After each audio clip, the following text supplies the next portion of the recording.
Sekantis youtuberis yra Antanas J. Video kėlimas. Latvoje per visą mėnesį įkėlė 8 video. Bet per 2 savaitės jis įkėlė tik 2 video.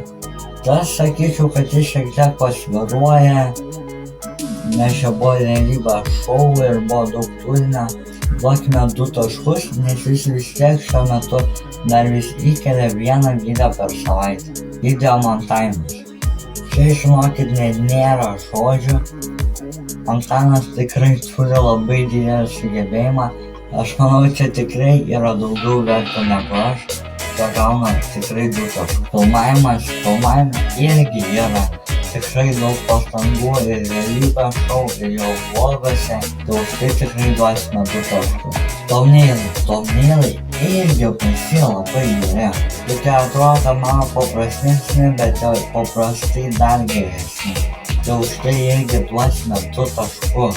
Ir prenumeratoriai jis yra pasiekęs beveik 150, bet aš galiu pasakyti, kad Antanas tikrai yra vertas geriausio youtuberio titulo pagal mano kriterijus.